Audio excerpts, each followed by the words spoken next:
Die Vampire und Lykaner liegen seit Jahrhunderten im Krieg und verwandelten unsere Welt in ein Schlachtfeld. Für mich ist das ein persönlicher Kampf. The first film came out in 2003. Did you ever imagine taking Celine as far as you've taken her? No, not at all. It was a very experimental move for me in the first place, doing this kind of a movie. It wasn't my sensibility. It wasn't what I'd been expecting to do with my career. And sort of in the spirit of trying new things, I did that, but I certainly didn't think there would be a few more now. Alle, die ich geliebt habe, sind getötet worden. Jetzt müssen wir uns einem neuen Krieg stellen. What I liked about this one, it feels more grounded in like the whole mythology again. It's more, it plays in Europe, and it feels more like the first one. So is this also kind of, would you say, a new beginning for Celine? I mean, it is. It literally is in the movie. But yeah, I think what's lovely is that we've managed to kind of. I think the mythology of Underworld is one of the things that people really like about it, and it's very heavy on that. But it's also kind of opened up the world. It's a much bigger world than it was in the first movie, and I think those two things work really well. Celine, die Lykaner haben sich neu organisiert. Sie haben einen neuen Anführer, Marius. Ich bin fertig mit diesem Krieg. Aber er ist noch nicht fertig mit dir. Er will dein Blut und das Blut deiner Tochter. Nicht mal ich weiß, wo sie ist. Ich habe eine Botschaft für euch. Sag euren Marius, ich werde ihn jagen.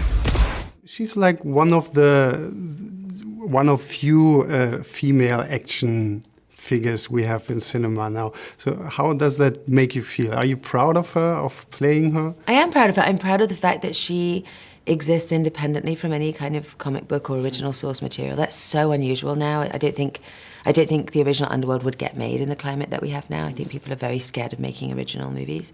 So it's not just that she's female, it's also that there's that too. And yeah, I think, when we first started Underworld 1, there weren't that many franchises with women at the centre of them, and now there are more of them. And so if there has been a part of us moving that needle, that does feel really great. I'm proud of it. Wir brauchen Celine, um den Krieg zu beenden. Man kann ihr nicht trauen. Sie hat von uns allen das reinste Blut.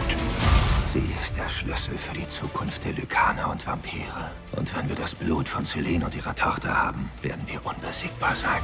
Ich werde mächtiger sein als jeder Vampir dieses Ordens.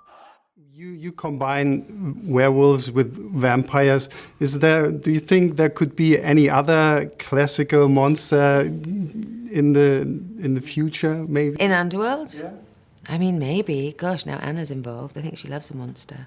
I don't know. I think we're fairly loyal to our war,